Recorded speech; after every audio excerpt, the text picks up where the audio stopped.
নমস্কার। বাংলা সেরা গল্পে সবাইকে জানাই স্বাগত। শুরু করছি আজকের গল্প। আজ পড়ে শোনাব প্রতিভা বসুর লেখা গল্প সোনার শিকল। তাহলে শুরু করি। গল্পের নাম সোনার শিকল।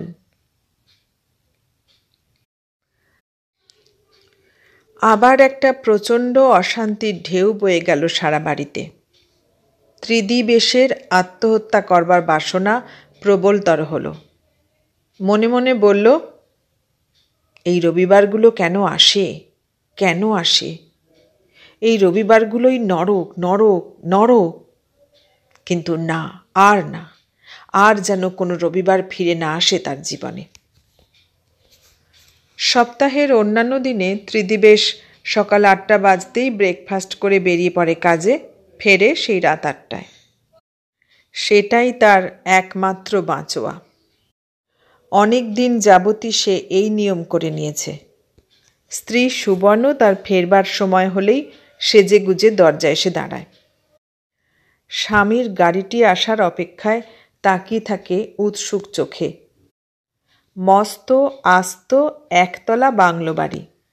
সামনেই ঢালু রাস্তার উপর থেকে সিঁড়ি উঠে গেছে বুক সমান প্লেন্থ উঁচু বাংলোর করিডোরে। দুপাশে প্রশস্ত জায়গা জুড়ে বাগান। ঋতু ভরে নানান রঙের ফুল ফুটে থাকে সেখানে। সর্বদা দুটো মালি কাজ করে। এ বাগান ত্রিদিবেশের নিজের হাতে তৈরি। এই বাগানের উপর তার অপরিসীম মমতা। সবচেয়ে নিচু সিঁড়িটির কাছে অর্ধচন্দ্রাকার গেটের মাথায়, যেখানে আগুন রঙের বোগানবেলিয়ার ঝোপ টকটক করে, ত্রিদিবেশের গাড়ি এসে থামা মাত্র তরতর করে সিঁড়ি বেয়ে সুবর্ণ নেমে আসে সেইখানটায়। ড্রাইভার ঘুরে এসে দরজা খুলে দিলে ত্রিদিবেশ নামতে না নামতেই সে হাসি মুখে স্বামীর বক্ষলগ্ন হয়ে মুখ বাড়িয়ে দেয় আদরের জন্য। ড্রাইভার অন্যদিকে চোখ ফেরায়। বেয়ারা আস্তে আস্তে দাঁড়িয়ে পড়ে। মালিরা এদিক ওদিক তাকায়। ত্রিদিবেশকে যদিও এখানে সবাই দত্ত সাহেব বলে ডাকে, যদিও তার নিজের বেশভূষা এবং জীবন ধারণের পদ্ধতি পাশ্চাত্য ধরনের, তবুও সকলের চোখের সামনে স্ত্রীকে চুমু খেতে তার লজ্জা করে। এ বিষয়ে খাঁটি বাঙালির সংকোচ তার সুবর্ণর হাজারো প্ররোচনায়ও কাটে না। কিন্তু স্ত্রীও ছাড়ে না। অনিচ্ছুক দেখলে রেগে যায়, সন্দেহ করে, অশান্তি করে। আর এই অশান্তিকেই ত্রিদিবেশের সবচেয়ে বেশি ভয়। আজ 3 বছর হলো ত্রিদিবেশ বিয়ে করেছে। সুবর্ণর বয়স তখন 19 ছিল, এখন 22। বিয়ের জল লেগে বসে শুয়ে আরামে থেকে শত্রুর মুখে ছাই দিয়ে মাংস তার একটু বেশি হয়েছে। কিন্তু যত মাংসবতী হোক, আইনগত সে যুবতী। তাছাড়া মাত্র 3 বছরের বিবাহিত জীবন এমন কিছু ক্ষয়ে যাওয়া পুরনোও নয়।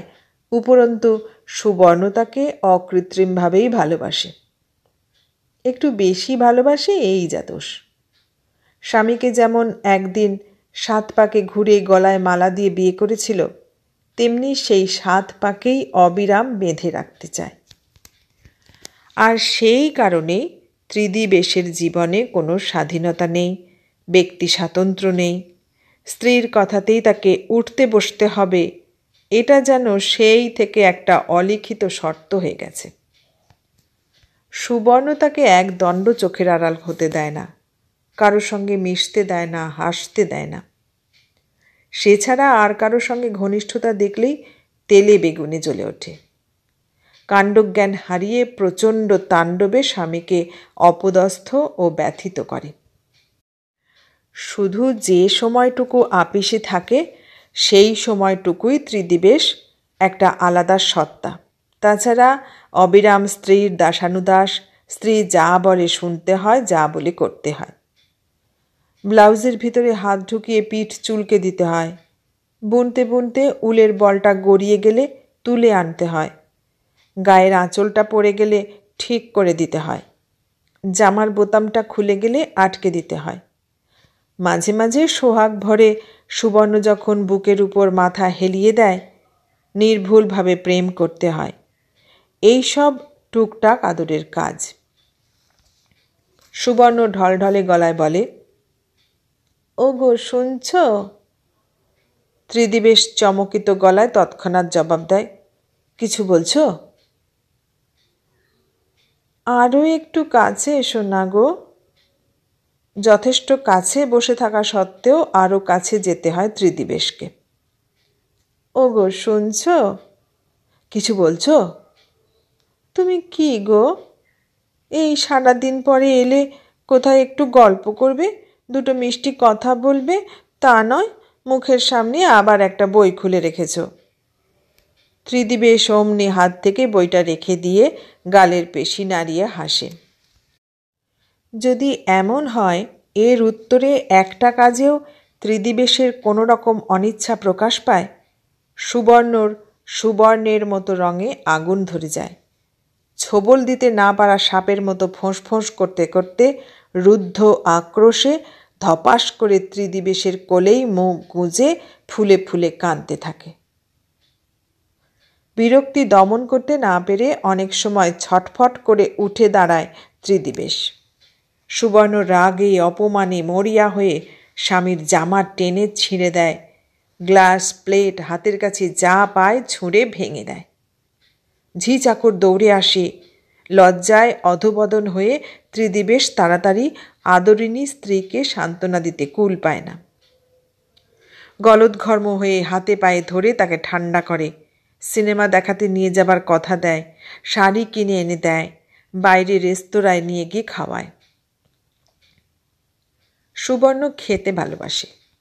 ভালো করে খেয়েই আবার স্বামীর উপর তার প্রেম উথলে ওঠে, কান্না মুখে হাসি ফোটে।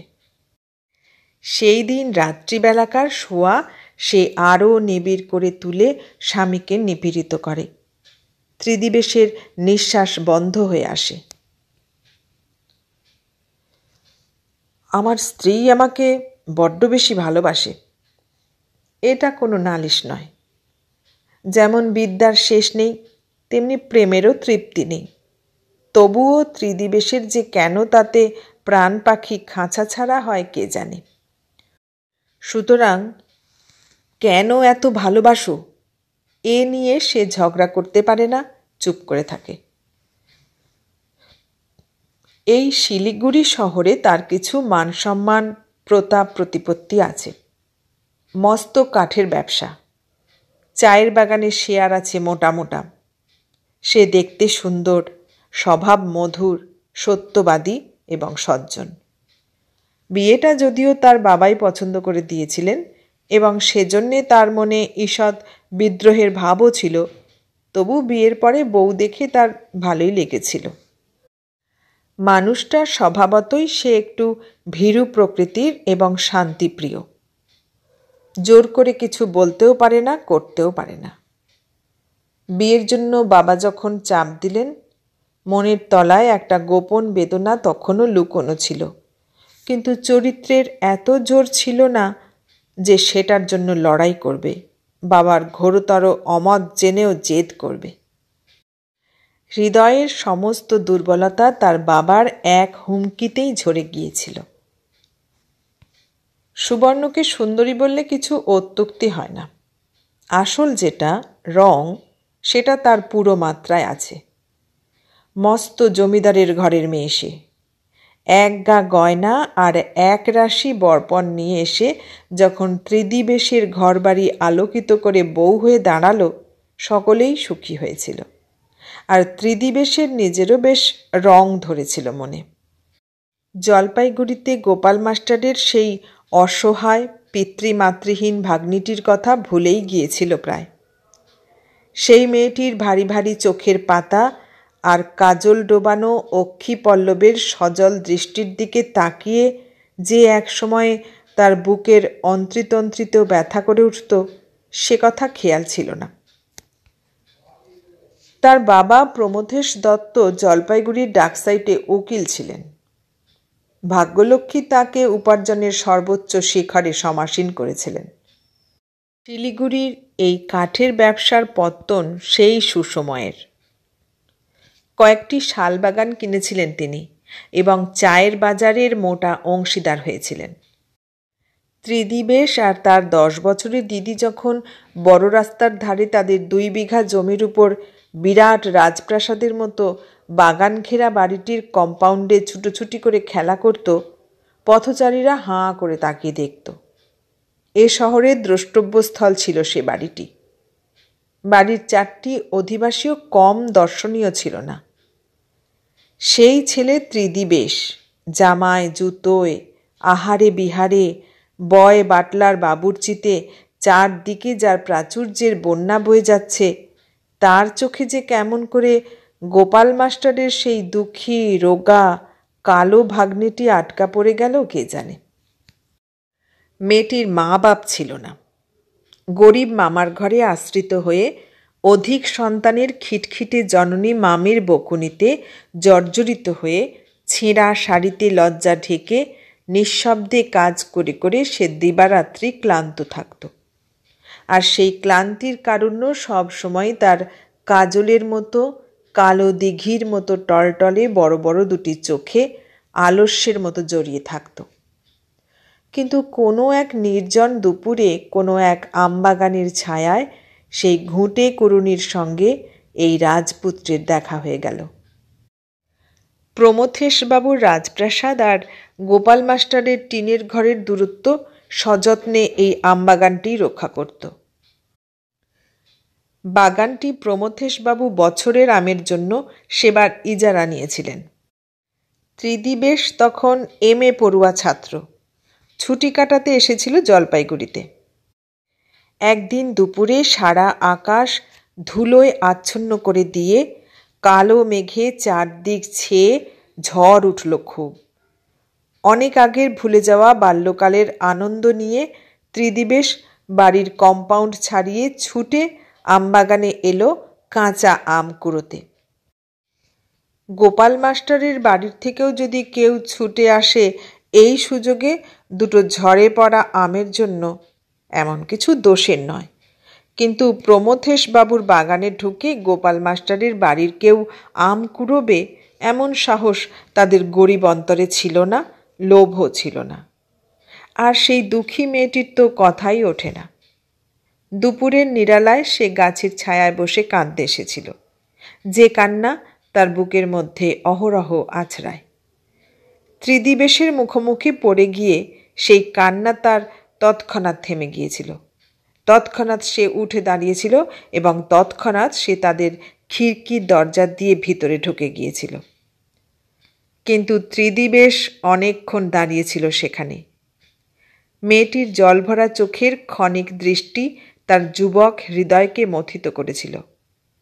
সে আস্তে আস্তে সামনের দরজা দিয়ে গোপাল মাস্টারের বৈঠকখানায় এসে দাঁড়ালো।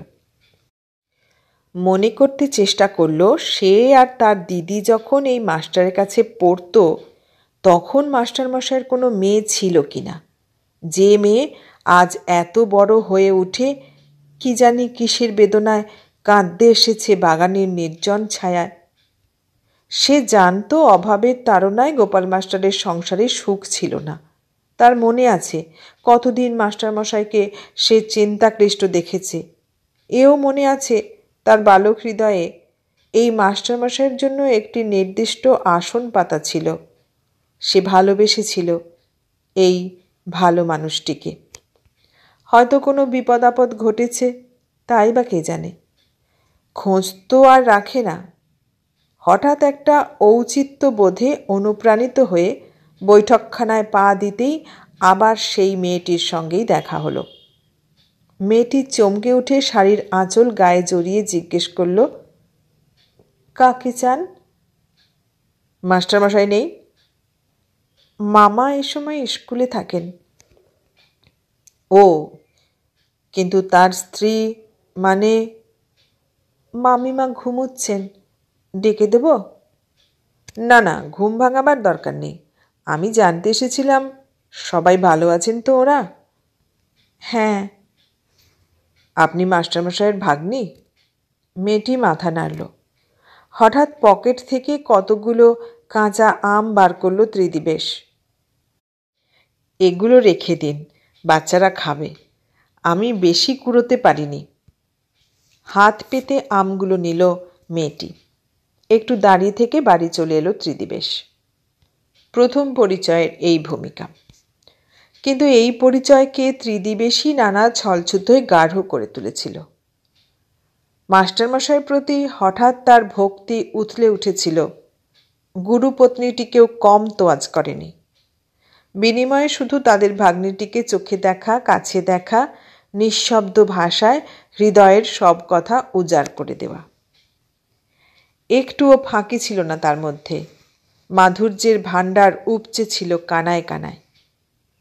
ত্রিদিবেশ সেই দুটি নিঃশব্দ চোখের ভাষার সঙ্গে সত্যি গভীরভাবে প্রেমে পড়ে গিয়েছিল। বয়স অল্প ছিল, দুজনেই লাজুক ছিল। মুখের ভাষায় পৌঁছুতে সময় লাগলো একটু। আমবাগানের ছায়াতেই দেখা হলো আবার, তারপর আবার। বাগানের ঝরা পাতা বাতাসে উড়িয়ে দিতে দিতে একদিন ত্রিদিবেশ অন্যদিকে তাকিয়ে বলল, আমি রোজ দুপুরে এখানে এসে অপেক্ষা করব। যদি কারো কখনো মনে পড়ে সে কথা, সে যেন আসে। সেই দুঃখী মেয়েটি চুপ করেছিল, জবাব দেয়নি। কিন্তু সে এসেছিল পরের দিন। শুধু পরের দিনই নয়, সেই অপেক্ষমান মানুষটির কথা একদিনের জন্য সে আর ভোলেনি। কিন্তু ছুটি ফুরিয়ে এলো। যাবার দিন রাক্ষসীর মতো ধাঁ ধাঁ করে এগিয়ে এলো। চাপা চাপা গলায় মেয়েটি বলল, আবার কবে দেখা হবে? ত্রিদিবেশ বলল, শিগগিরই।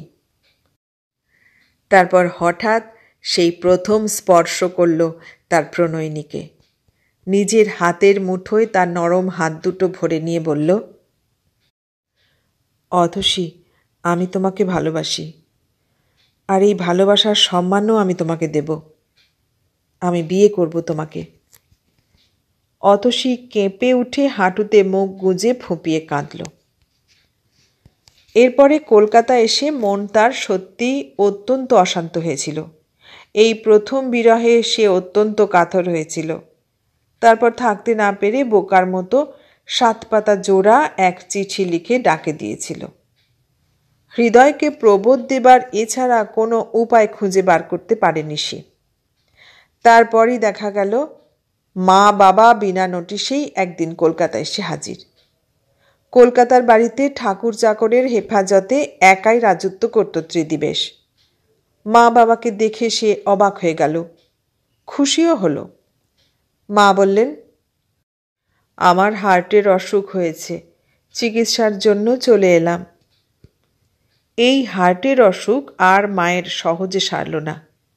শোনা গেল এখন থেকে তিনি এখানেই থাকবেন ছেলের কাছে। বাবা 15 দিন 1 মাস অন্তর প্লেনে করে উড়ে এসে দেখে যাবেন। যাবার আগে পুরো 1 মাস তিনি থাকলেন। পুরো 2 মাস প্লেনে যাতায়াত করলেন। 4 মাসের মাথায় খবর পাওয়া গেল গোপাল মাস্টারের ভাগ্নিটির বিয়ে হয়ে গেছে। চিরদিনের ভালো ছাত্র ত্রিদিবেশ সেই বৎসর পরীক্ষায় অত্যন্ত খারাপ করল। জগৎ পারাবারে চাইবার মতো আর কিছু রইল না তার। ঢেউয়ের মতো হতাশার পর হতাশার অন্ধকার গ্রাস করল তাকে। অতসীকে বিশ্বাসঘাতক ভাবতে বুক ভেঙে গেল। পুরো 1 বছর পরে গোপাল মাস্টারের স্ত্রীর সঙ্গে হঠাৎ একদিন দেখা হয়ে গেল কালীঘাটের কাছে। বিধবা হয়েছেন দেখে একেবারে ছুটে এসে হাত জড়িয়ে ধরলেন। ত্রিদিবেশ ব্যথিত হয়ে বলল, মাস্টারমশাই নেই? না বাবা, সকল জ্বালা জুড়িয়েছে তার, জ্বলতে একা আমিই আছি। এখনো একটা মেয়ে গলায় কাটা, ছেলে দুটো অমানুষ, তার উপর বিধবা ভাগ্নি। বিধবা? আপনি অতসীর কথা বলছেন? আর কোন অভাগীর কথা বলবো? ত্রিদিবেশ চুপ করে গেল। মাস্টারমশাইয়ের স্ত্রী দীর্ঘশ্বাস ছাড়লেন। বিয়েটা তোমার বাবার উদ্যোগেই হয়েছিল, কিন্তু আমাদের পছন্দ ছিল না। মেয়েটাকে অনেক কটু কথা বলতাম, কিন্তু ভালোবাসতাম। আমার পেটের 5টি সন্তানের একটিও তার মতো নয়। আমার 5টির মধ্যে যদি কোনো গুণ থেকে থাকে, সব গুণ একত্র করলেও তার সঙ্গে তুলনা হয় না। তোমাদেরই এক বুড়ো মুহুরীর সঙ্গে তিনি বিয়ে ঠিক করলেন। প্রায় তার হুকুমেই একদিন বিয়ে হয়ে গেল। অপরাধ আমাদেরই, অভাবী মানুষ। তিনি যখন হাতে নগদ টাকা গুঁজে দিলেন, লোভ সামলে আপত্তি করতে পারলাম না। তাছাড়া বিয়ের অন্য সব খরচও তিনিই দিয়েছিলেন। ত্রিদি বেশ অবাক হয়ে বলল, বাবা বিয়ে দিয়েছিলেন? বাবা কেন? তুমি তার কারণ। আমি আমি তো তুমি একটা চিঠি লিখেছিলে অতসীকে, মনে আছে? ত্রিদি বেশ মাথা নিচু করল। সে চিঠি আমরা খুলিনি, আমরা দেখিনি। অতসী নিজেই বলেছিল সেটা তোমার চিঠি। অতসীর উপর যে তোমার টান ছিল বুঝতে পেরেছিলাম। তোমার মারও সন্দেহ হয়েছিল। হঠাৎ তিনি আমাকে একদিন ডেকে পাঠিয়ে ঘুরিয়ে ফিরিয়ে এ বিষয়ে অনেক কিছু জিজ্ঞাসাও করেছিলেন। আমি তার উদ্দেশ্য বুঝিনি। বলেছিলাম, তুমি আমাদের বাড়িতে প্রায় রোজই আসো। আরও হয়তো বোকার মতো অনেক কিছু বলেছিলাম, যাতে তার সন্দেহ আরও বেড়ে গিয়েছিল। তারপরেই তোমার চিঠি। তোমার মাস্টারমশাই সরল মানুষ ছিলেন। তিনি যে কোনো ঘোরপ্যাচ বুঝতেন না তা তো তুমি জানো। অতসীকে চিঠি লেখাতে খুব খুশি হয়েছিলেন। ছাত্র যে তার প্রতি কত শ্রদ্ধাবান এবং তার ভাগ্নিকে স্নেহ করে যে তাকেই মান্য করছে, এটাই প্রমাণ করতে চেষ্টা করতেন তিনি।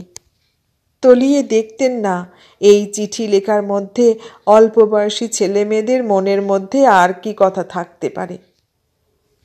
তোমার বাবাকে গিয়ে সুখবরটি দিয়ে এসেছিলেন। তোমার মা হঠাৎ অতসীকে ডেকে নিয়ে গেলেন বিকেলবেলা। হয়তো এমন অনেক কথা বলেছিলেন যা তার পক্ষে সহনীয় ছিল না।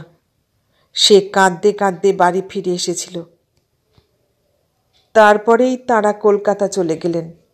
যখন তোমার বাবা এসে এই সম্বন্ধের প্রস্তাব পাঠালেন, তার মুখের উপর না বলতে সাহস হলো না আমাদের। আমরা প্রমাদ গুনলাম। এরপরে আমার বড় ছেলের টাইফয়েড হলো। বিনা চিকিৎসায় মারা যেতে বসল সে। গলার কাটা ভাগ্নিকে টাকা নিয়ে বিদায় করলাম। করতেই হতো, কেননা তোমার বাবার কোপে পড়ে বাঁচবার মতো শক্তি আমাদের ছিল না। তার ছেলেকে তিনি নিষ্কণ্টক করে চলে গেলেন, সেই বৃদ্ধ বিপত্নিক হাঁপানি রোগীর সঙ্গে আমার ভাগ্নিকে বিয়ে দিয়ে। ছেলে ভুলোবার মস্ত এক প্রতিশোধ নিলেন বোধ হয়। 9 মাসের মাথায় সে বিধবা হয়েছিল। তা হোক, তার সধবা থাকারই বা কি অর্থ ছিল? কিন্তু তোমার মাস্টারমশাই বিবেক দংশনে জর্জরিত হলেন। শেষ পর্যন্ত তিনি টিবিতে মারা গেলেন। অনেক আগেই শুরু হয়েছিল, আমরা বুঝিনি। যখন বুঝলাম তখন শেষ হয়ে এসেছে।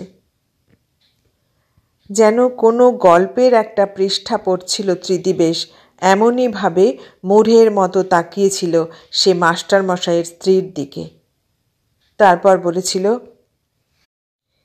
এই পাপের আমি কি প্রায়শ্চিত্ত করতে পারি? মাস্টারমশাইয়ের স্ত্রী বলেছিলেন, কোনো একদিন মাথা তুলে দাঁড়িয়ে এর প্রতিশোধ নিও। কিন্তু এসব কথা ত্রিদিবেশ কোনোদিন জিজ্ঞেস করেনি তার বাবাকে, করতে প্রবৃত্তিও হয়নি। তাছাড়া বাবার উপর তার যতই অশ্রদ্ধা হোক, বিতৃষ্ণা হোক, মুখোমুখি দাঁড়াবার সাহস হয়নি কখনো। শুধু হঠাৎ একদিন কোনো এক ফার্মে একটি চাকরি জোগাড় করে সে মাকে বলেছিল, আমি বাবার কাঠের ব্যবসায় কাজ করতে পারবো না, চাকরি করব। পরের মাসে প্রমথেশবাবু এসে তাকে সেই চাকরিতে পদত্যাগপত্র লিখতে আদেশ দিয়েছিলেন। বলেছিলেন, সব তোমার, আমি তোমার জন্যই সব করেছি। সন্তানই মানুষের বেঁচে থাকার চিহ্ন। মরে গেলে তোমার মধ্যেই আমি মিশে থাকব। তুমি যদি অবাধ্য হও তাহলে আমার বেঁচে থাকাও মৃত্যুরই নামান্তর। চিরাচরিত স্বভাব মতো তখনও বাবার মুখের উপর কিছু বলতে পারেনি ত্রিদিবেশ। এরপরে বুদ্ধিমান প্রমথেশ বাবু ব্যবসার দিকটা সব ছেড়ে দিয়েছিলেন ছেলের হাতে।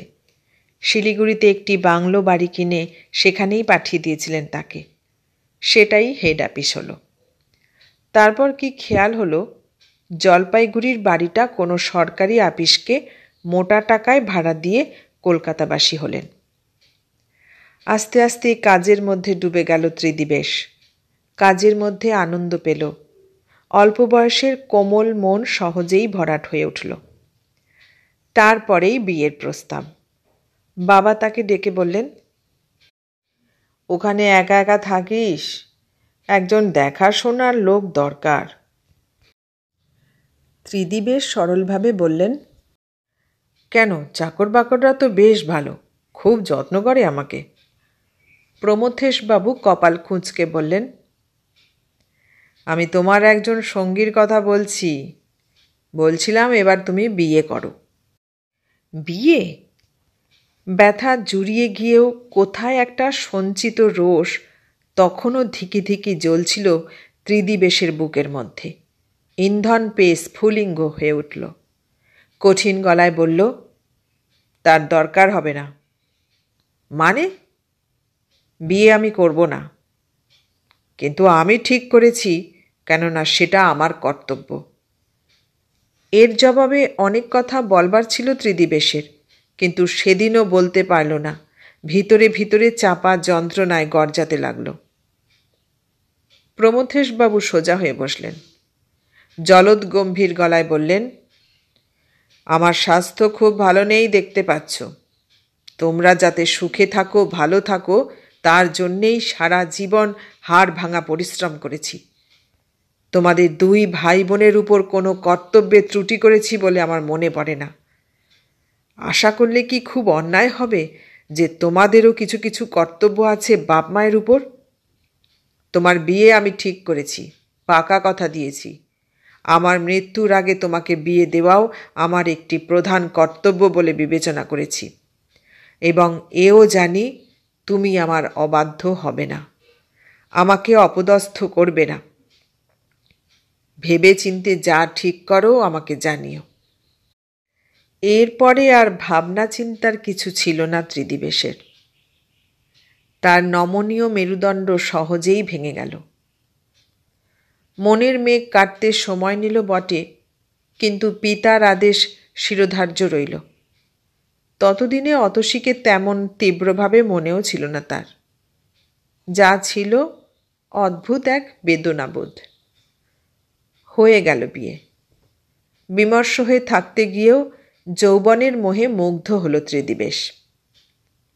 কিন্তু সেই মোহ যে তার এত সহজে ভেঙে যাবে তা সে জানত না। বউ নিয়ে সে শিলিগুড়িতে চলে এলো। মা এসে সংসার পেতে দিয়ে গেলেন। কিছুদিনের মধ্যেই মনে হলো সুবর্ণ বড্ড বেশি গা ঘেঁষা। নতুন স্ত্রীর সম্পর্কে এরকম মনে হওয়া তার উচিত হয়নি, কিন্তু হলো। শিলিগুড়ির বন্ধুপত্নীরা তাদের উপলক্ষ করে একটা বনভোজনের আয়োজন করল একদিন। সেই দিনই বেশি ধাক্কা খেল সে। সুবর্ণ সর্বদাই নিজেকে এগিয়ে রাখে তার কাছে, কোনো লুকোচুরি নেই, চাইবার অবকাশ নেই, হাঁসফাঁস করছে শরীরটা নিয়ে। কিন্তু তাই বলে লোকের সামনে তো কতগুলো শালীনতা রক্ষার দায় আছে মানুষের। চেনা জায়গা দার্জিলিংয়ের পথে কোনো এক ঝর্ণার ধারে চলে এলো দলবল শুদ্ধ। মেয়েরা একসঙ্গে হয়ে লেগে গেল রান্না বান্নার কাজে। পুরুষেরা লাগলো কাঠকুটো সংগ্রহের চেষ্টায়। সুবর্ণ লেগে রইল তার সঙ্গে। সে নিজেও কিছু করবে না, ত্রিদিবেশকেও উঠতে দেবে না। এভাবে স্ত্রী নিয়ে বসে থাকতে ত্রিদিবেশের অস্বস্তি হলো। একটু কুণ্ঠিত হয়ে বলল, সবাই ঘুরছে ফিরছে, কিছু না কিছু করছে, তুমি আমি যদি এরকম বসে থাকি ভালো দেখায় না। সুবর্ণ ঠোঁট উল্টিয়ে বলল, ভালো না দেখায় তো বয়েই গেল। এটা তুমি ঠিক বলছো না, ওরাই তো আমাদের নিয়ে এলেন। আনতে বলেছিল কে? এসব আমার ভালো লাগে না। না লাগে তো আর কোনো দিন এসো না, কিন্তু আজ দয়া করে একটু ওদের সঙ্গে কথাবার্তা বলো, রান্নাবান্নায় সাহায্য করো। আমার আর খেয়ে দে কাজ নেই, বনের মধ্যে আগুন জ্বেলে রাঁধতে বসি। ওদের অভ্যেস আছে, করুক। ঠিক আছে, তাহলে আমিই যাই। তুমি কোথায় যাবে? ওদের সঙ্গে এলাম আর ওদের ছেড়ে এখানে একা একা বসে থাকবো? এটা অভদ্রতা। তাহলে কি আমি একা থাকবো? তুমিও চলো। আমি অত ওঠা হাঁটা করতে পারবো না। তাহলে ওদেরই এখানে রাখি। কেন, আমার সঙ্গে থাকতে বুঝি ভালো লাগে না? কি অবুঝ, আমি কি সেজন্য বলছি? বেশ তো, ভালো না লাগে বাড়ি পাঠিয়ে দাও। হঠাৎ তীর বেগে উঠে দাঁড়ালো সুবর্ণ। এদের নিয়েই ফুর্তি করো। দূর থেকে দেখতে পেয়ে দুজন বন্ধুর স্ত্রী ছুটে এলো এদিকে। হাসতে হাসতে ঠাট্টা করল। বা, বেশ মানুষ তো, দিব্যি পালিয়ে জোড়া পায়রা হয়ে বসে আছেন এখানে। সুবর্ণর হাত ধরল ওরা। ও সব চলবে না। সুবর্ণ এক ঝটকায় হাত ছাড়িয়ে নিয়ে আরক্ত মুখে বলল, ইয়ার কি করবেন না, ভালো লাগে না। হাঁ করে দাঁড়িয়ে আছো কি? চলো, আমাকে বাড়িতে দিয়ে আসবে। লজ্জায় আকণ্ঠ লাল হয়ে উঠল ত্রিদিবেশ। ভদ্রমহিলা দুজন অপ্রস্তুত হয়ে পরস্পরের দিকে তাকালো। হৈ হৈ করে আরও ২-৩ জন এসে উপস্থিত। আরে, তোমরা এখানে? রাগে দিকবিদিক হারা হয়ে সুবর্ণ হাত টানাটানি করতে লাগলো ত্রিদিবেশের। দিয়ে আসবে কি না বলো। কি হয়েছে, রাগ করেছেন নাকি মিসেস দত্ত? যত সব বাজে ব্যাপার, আমি কখনো থাকবো না। যদি না দিয়ে আসো, আমি একাই চলে যাব। সত্যি সত্যি দুমদাম পা ফেলে রওনা হলো সে। ত্রিদিবেশকে যেতেই হলো সঙ্গে, নিয়ে আসতে হলো তাকে সাধ্য সাধনা করে। কিন্তু সুর কেটে গেল। আবহাওয়াটা কেমন থমথমে হয়ে উঠল, পার্টিটা জমল না।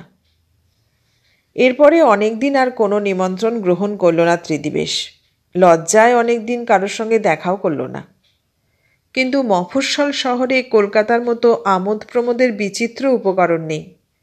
নিজেদের মধ্যেই আমন্ত্রণ নিমন্ত্রণ, club, party, picnic, motor trip এসব করে করে বৈচিত্র্যের খোরাক জোগাতে হয়।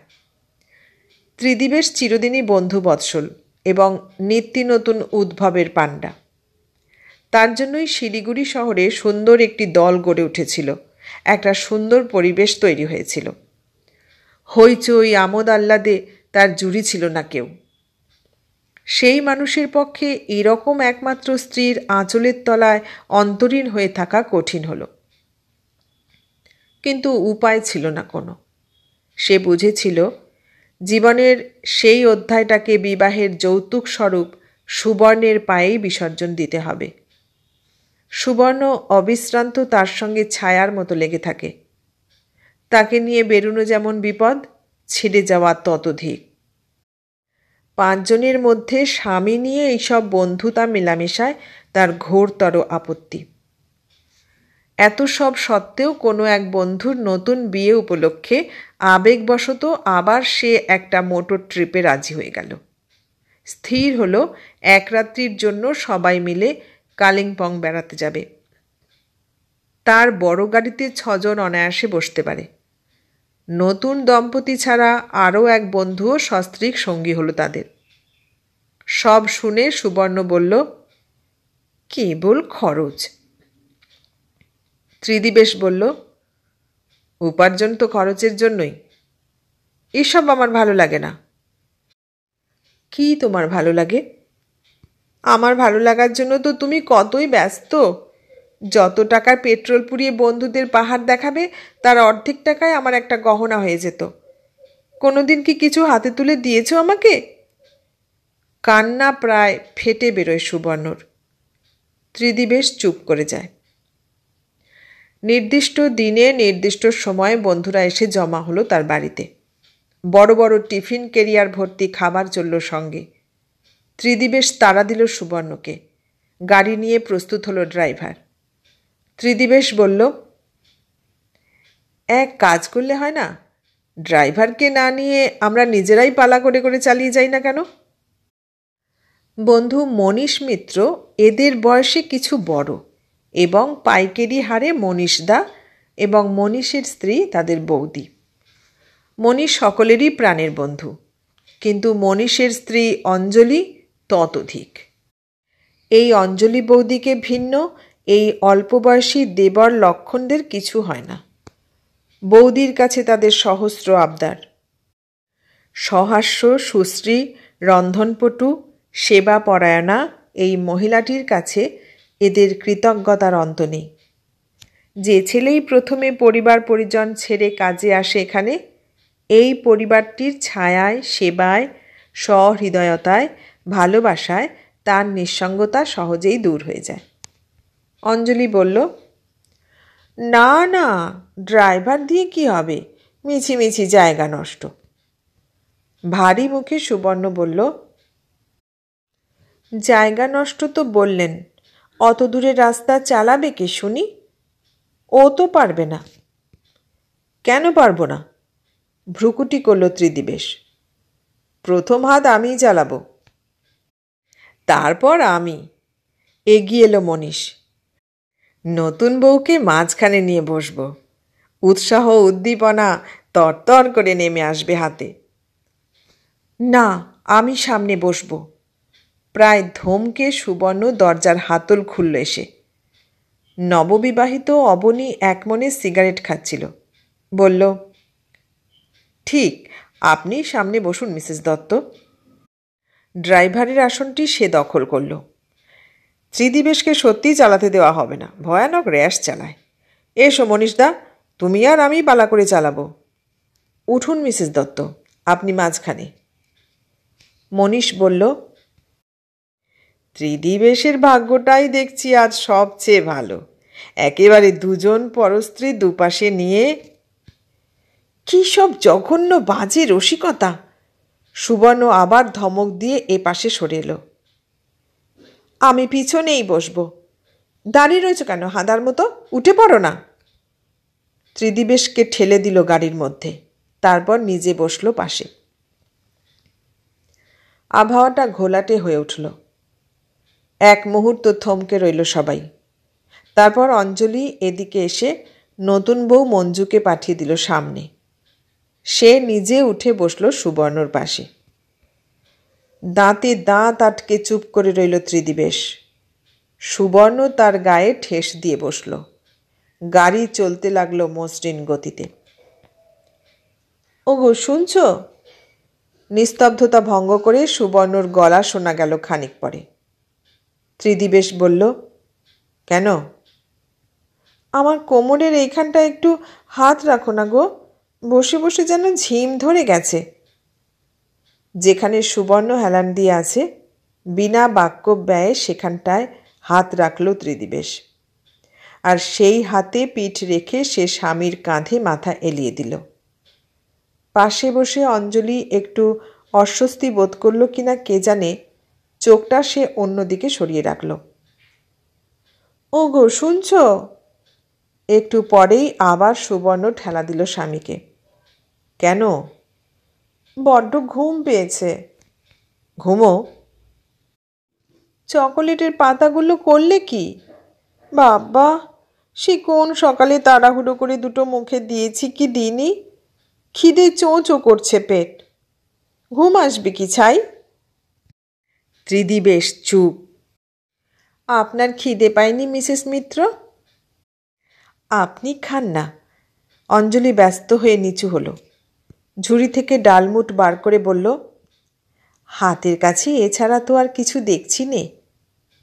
বাবা, এই আমার ঢের। দেখলেন তো কীরকম মানুষ নিয়ে ঘর করতে হয়। এবার ত্রিদিবেশের বুকের উপর প্রায় আর্ধেক শরীর এলিয়ে দিয়ে সুবর্ণ ডালমুট খেতে লাগলো মুট মুট করে। মঞ্জু একবার চকিতে পিছন ফিরে তাকালো। পৌঁছতে বেলা গেল প্রায়। তারই মধ্যে যা দেখবার দেখা হলো, যা কেনবার কেনা হলো।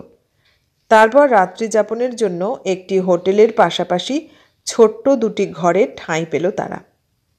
সিজন টাইম, শহরে ট্যুরিস্টে ভর্তি, এর বেশি জোগাড় করা সম্ভব হলো না। ঠিক হলো মেয়েরা 3 জন এক ঘরে শোবে, ছেলেরা 3 জন অন্য ঘরে। মুখ ভার করে সুবর্ণ বলল, এই রকম অসুবিধে হবে জানলে আমি আসতাম না। মঞ্জু বলল, অসুবিধে কি, বেশ তো সুন্দর দুটো ঘর পাওয়া গেছে।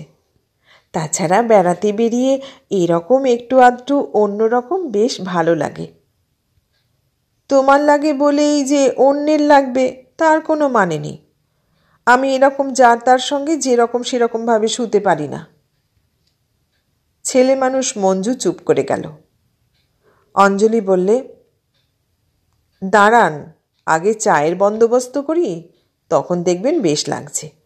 একটাই তো রাত, জমিয়ে বসে আড্ডা দিলেই কেটে যাবে। সে আপনারা পারতে পারেন, অনেক এনার্জি আছে আপনাদের, আমার নেই। খাটের উপর পাতা বিছানায় সে টানটান হলো। অপ্রস্তুত ত্রিদিবেশ কী যে বলবে ভেবে পেল না। অন্য ঘরে এসে খাবার দাবারের ব্যবস্থায় লেগে গেল। অঞ্জলি মঞ্জু তাকে সাহায্য করতে লাগলো। ত্রিদিবেশ অকারণে বেশি কথা বলে পরিবেশটাকে সহজ করে তুলতে ব্যস্ত হয়ে পড়ল। ও ঘর থেকে সুবর্ণ ডাকল, ওগো শুনছ? ত্রিদিবেশ এ ঘর থেকেই জবাব দিল, কেন? কাছে আসতে পারো না? বলো না কি হয়েছে। বলছি শুনে যাও। উঠে এলো ত্রিদিবেশ। কি বলবে? একা একা পড়ে আছি, সবাই গিয়ে ও ঘরে বসে আছো। একা থাকতে ভালোবাসো বলেই কেউ তোমার কাছে আসেনি। তুমি কি আমার কেউ? তুমি তো আসবে। আমার একটা চক্ষু লজ্জা আছে, ভদ্রতা বোধ আছে। ভদ্রতা সকলের সঙ্গেই আছে তোমার, নেই শুধু আমার সঙ্গে না। প্রায় ক্রন্দনমুখী হলো সুবর্ণ। ত্রিদিবেশ দাঁত দিয়ে ঠোঁট কামড়ালো। এখানে একটু বসতেও পারো না? জানো আমার শরীর কত খারাপ লাগছে। একটু কাছে এসো। স্বামীর প্যান্ট ধরে টেনে সে বসিয়ে দিল।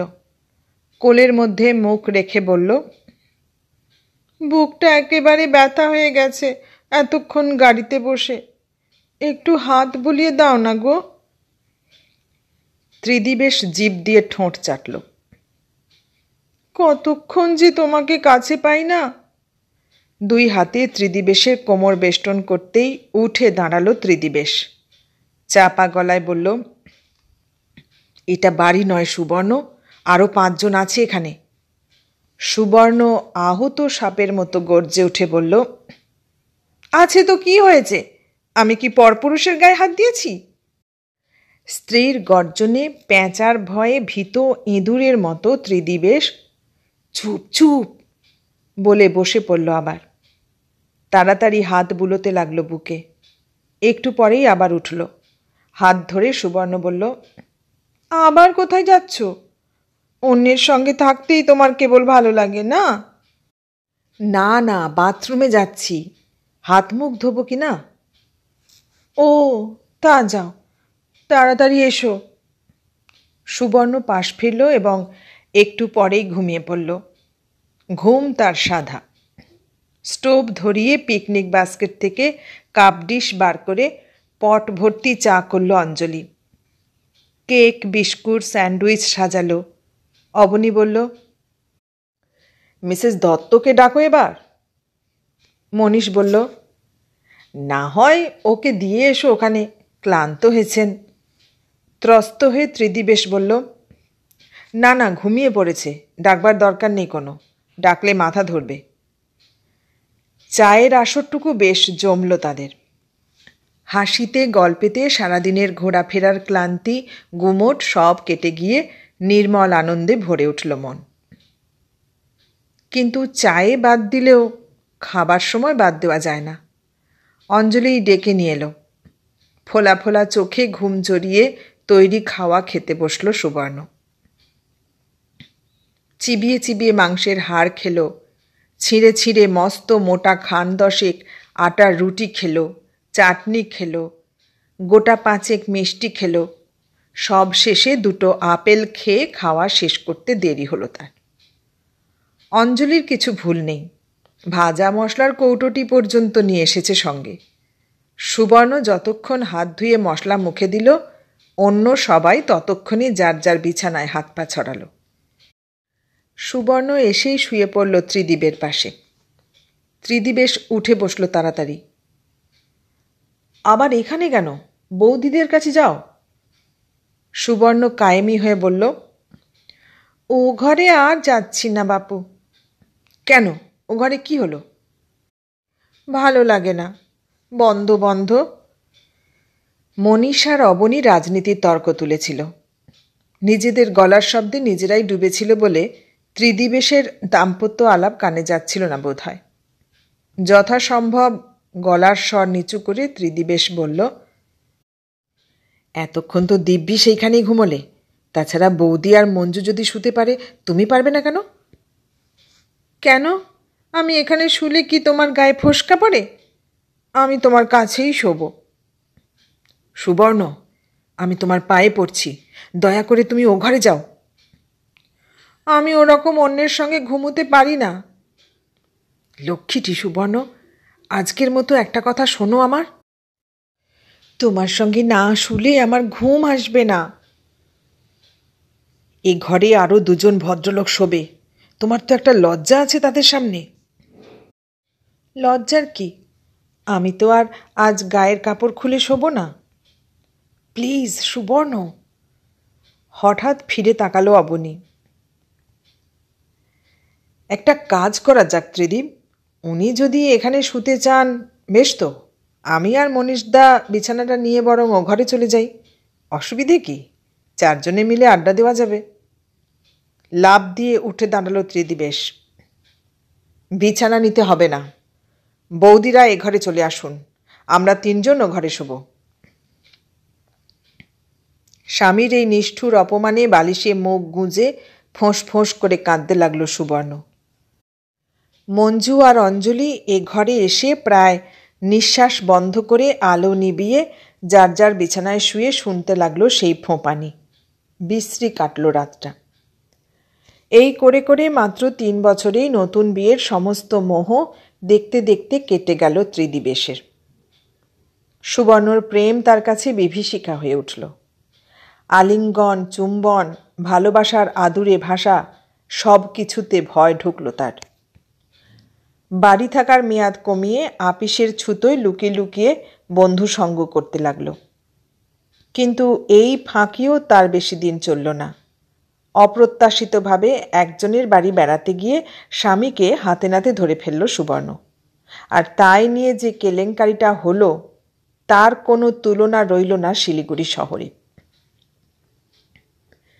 শেষে এমন হলো যে স্ত্রীর ভালোবাসার অত্যাচারে তার গলায় দড়ি দিতে ইচ্ছে করে, উকিলের বাড়ি গিয়ে বিচ্ছেদ মামলা আনতে ইচ্ছে করে, এমন আরও অনেক কিছু ইচ্ছে করে যেটা আইনের চোখে সাংঘাতিক অপরাধ। কিন্তু কিছুই করল না সে। সারাক্ষণ কণ্ঠলগ্ন স্ত্রীর ইচ্ছার পুতুল হয়েই কাটতে লাগল দিন। স্ত্রীও বাধ্য স্বামীকে আদর ঢালতে কসুর করল না। বাগানে গেলে বাগানে, ঘরে বসলে ঘরে, রাস্তার পাশে দরজায় গিয়ে দাঁড়ালে দরজায়, বিছানায় একটু শুতে ইচ্ছে করলে বিছানায়, কোনোখানে এই আদর থেকে নিস্তার নেই। তবু সপ্তাহের অন্যান্য দিনে দিনের বেলাটা বাইরে কাটত বলে কিছুটা শান্তি ছিল। রবিবারের দুপুরগুলোই অসহ্য হয়ে উঠত। খাওয়া দাওয়া সেরে চাকর বাকর বিশ্রামে গেলেই স্ত্রীর শয্যাসঙ্গী হবার ভয়ে বুকটা তার ধকধক করত। জানলা দরজা বন্ধ করে বুকের তলায় এসে স্ত্রী যখন আদর চাইত, শরীরটাকে যন্ত্রের মতো ব্যবহার করতে করতেও হঠাৎ হাতের পেশি তার শক্ত হয়ে উঠত। কিন্তু তবু সে অবাধ্য হতে সাহস পেত না। উপায় বা ছিল কি?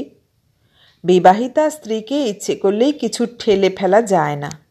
কর্তব্যের দায় আছে, শোভনতার দায় আছে, সমাজের দায় আছে একজন স্বামীর। আর সত্যি বলতে সুবর্ণকে সে কী দোষে দোষী করবে?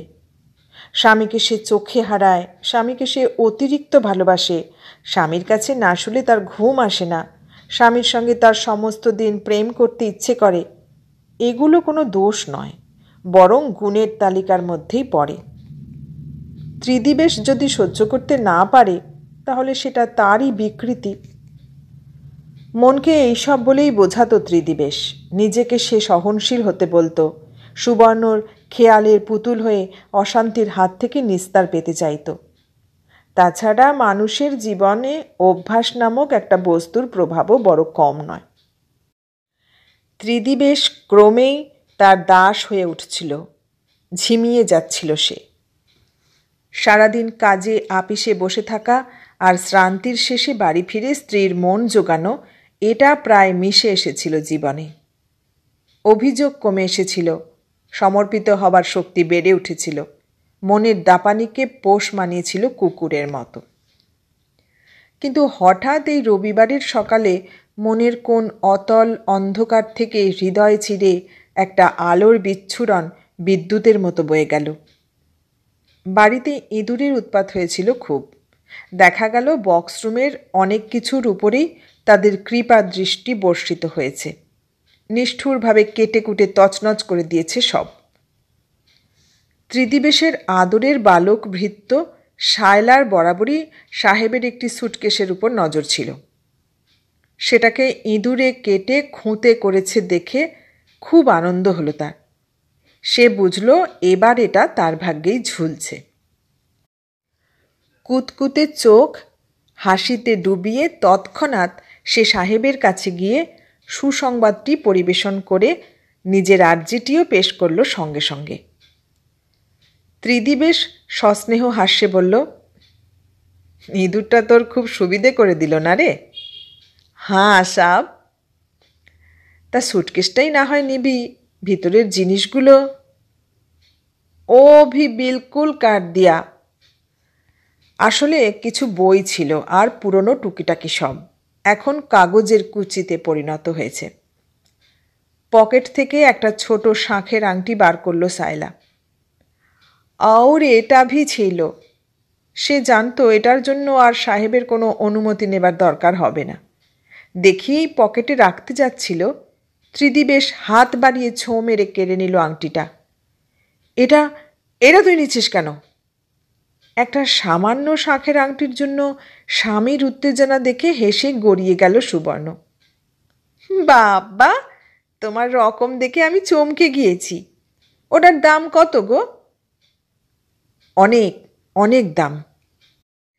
তাই নাকি? দেখি তো। হাসতে হাসতেই হাত বাড়িয়েছিল সুবর্ণ। ত্রিদিবেশ উঠে দাঁড়িয়ে প্রায় গুপ্তধনের মতো চেপে ধরল। ওসব তুমি বুঝবে না। হঠাৎ অপ্রত্যাশিতভাবে এক ঝামটায় ত্রিদিবের হাত থেকে আংটিটা ছিটকে নিল সুবর্ণ। লাল মুখে বলল, বুঝি কি বুঝি না দেখলে তো? আংটিটা ভেঙে দুটুকরো হয়ে পড়ে রইল মেঝেতে। সুবর্ণ দুই পায়ে মারিয়ে ছুঁড়ে দিল জানলা দিয়ে। কতক্ষণ স্তব্ধ হয়ে তাকিয়ে থেকে নিঃশব্দে বসে পড়ল ত্রিদিবেশ। আসন্ন ঝড়ের আভাসে শায়লা পালিয়ে গেল সেখান থেকে। বড় বড় নিঃশ্বাস নিয়ে সুবর্ণ বলল, এখন বলো ওটা কার? ত্রিদিবেশ জবাব দিল না। বলো, কেমন করে ওটা এখানে এলো, আর কেনই বা এর উপর তোমার এত দরদ? ত্রিদিবেশ চুপ। হাত ঝাঁকানি দিল সুবর্ণ। বলতেই হবে তোমাকে। ত্রিদিবেশ তেমনি স্থির। শোনো, আমি জানি কার।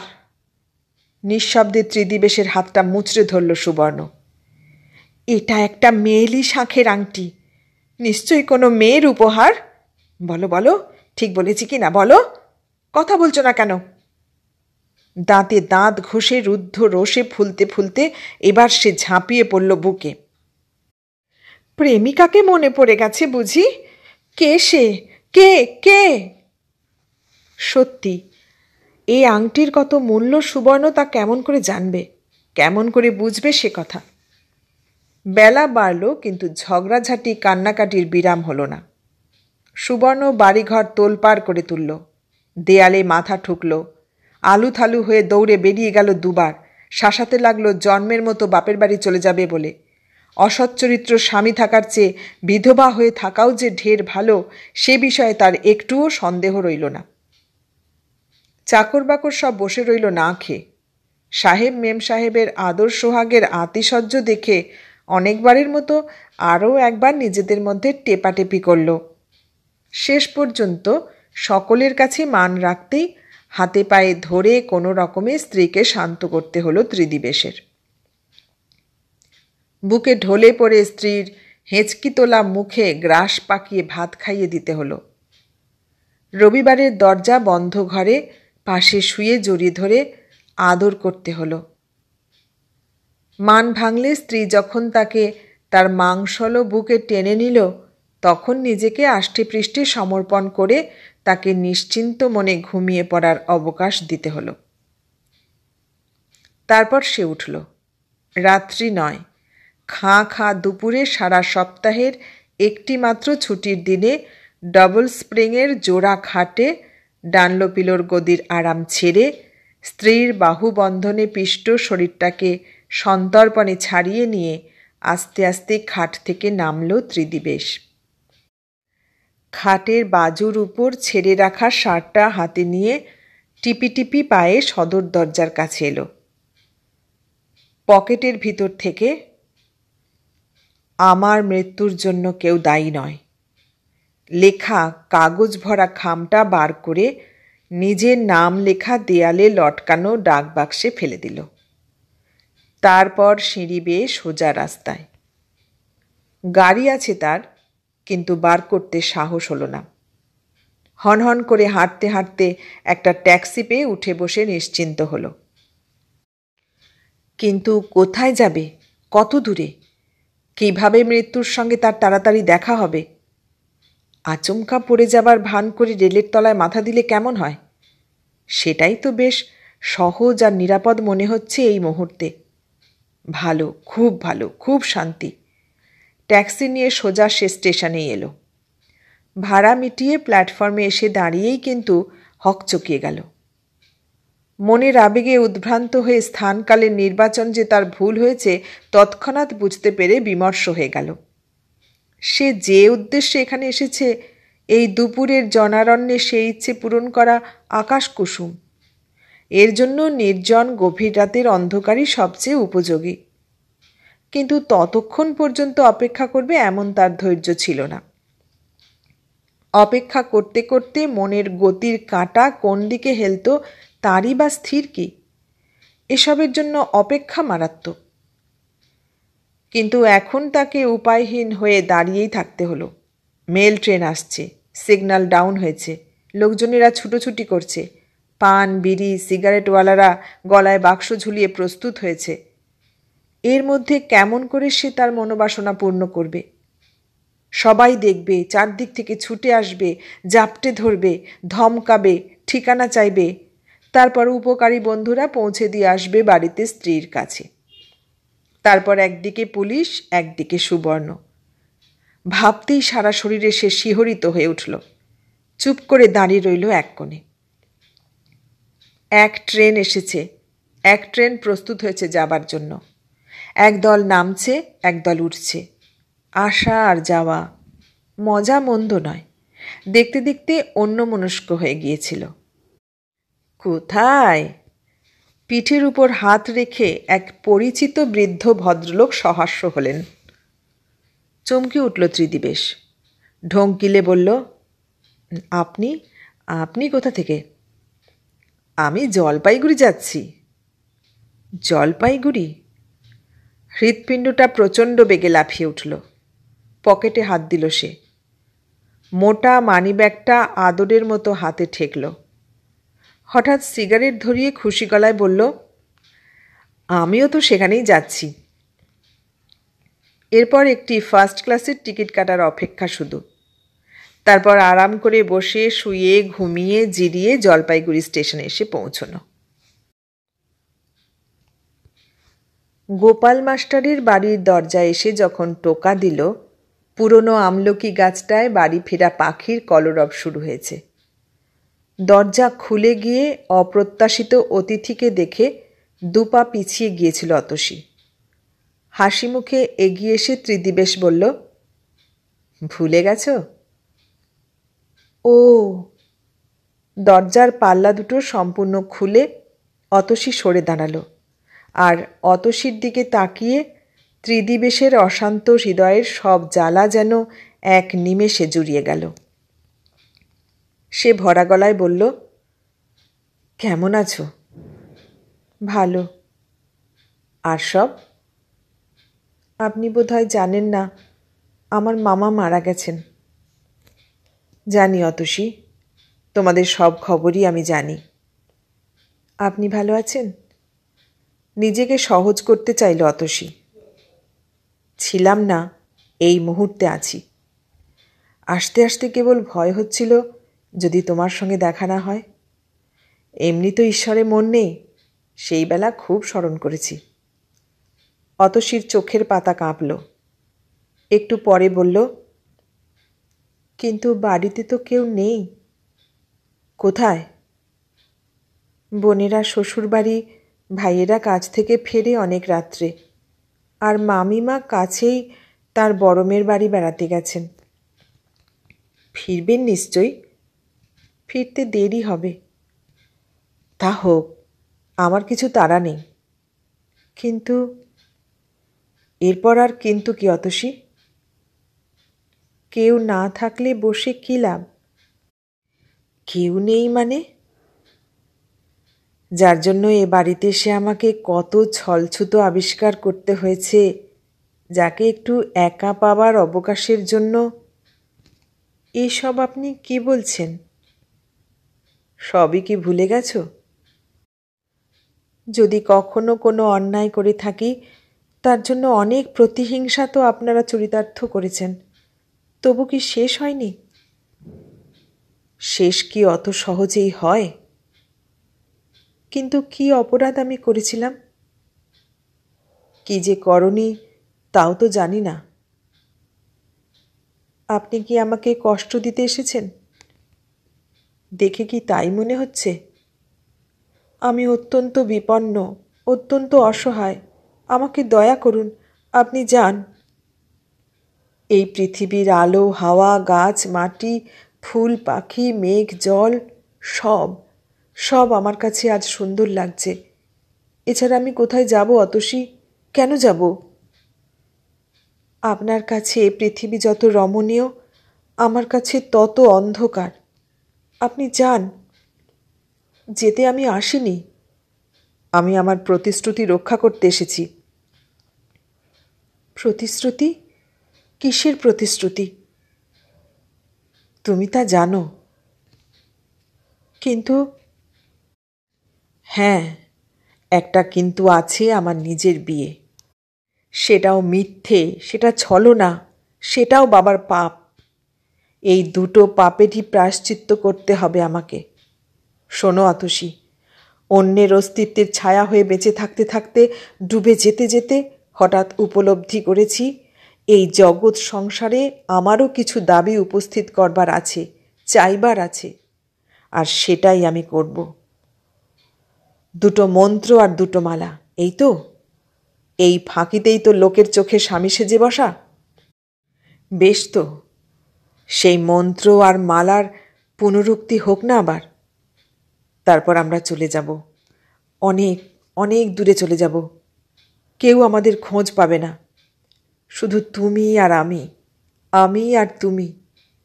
অতসী, আমাকে ফিরিয়ে দিও না। আমি ক্লান্ত, বিধ্বস্ত, আমি দুঃখী, আমি প্রার্থী। ত্রিদিবেশ অতসীর মুখোমুখি দাঁড়ালো। চোখে চোখ রেখে অতসী তার নরম হাত দুটি এগিয়ে দিল ত্রিদিবেশের দিকে। আস্তে বলল, এই আমি, তুমি নাও। তোমার সব বেদনা আমাকে দাও। ওগো, শুনছ? স্ত্রীর হাতের প্রচণ্ড ধাক্কায় ঘুম ভেঙে এক গা ঘেমে উঠে বসল ত্রিদিবেশ। উদ্ভ্রান্ত দৃষ্টিতে তাকালো চারদিকে। ইস, কি ঘুম তোমার! তখন থেকে ঠেলছি। কি বিড়বিড় করছিলে বলো তো? খারাপ স্বপ্ন দেখছিলে নাকি? স্বপ্ন? ও হ্যাঁ, স্বপ্নই দেখছিলাম একটা। কি স্বপ্ন গো? আমায় বলো না গো। আবদারে গড়িয়ে গেল সুবর্ণ। সুবর্ণকে ঠেলে খাট থেকে নেমে দাঁড়ালো ত্রিদিবেশ। কে যেন আবার বুকের মধ্যে তার 1000 মন পাথরের বোঝা চাপিয়ে দিল। সে জানল এই মৃত ভার থেকে আর কোনো দিন তার নিস্তার নেই। কিন্তু হাতের মুঠিতে তার আমার মৃত্যুর জন্য কেউ দায়ী নয় কাগজের টুকরোটি তখনও পাকানো ছিল।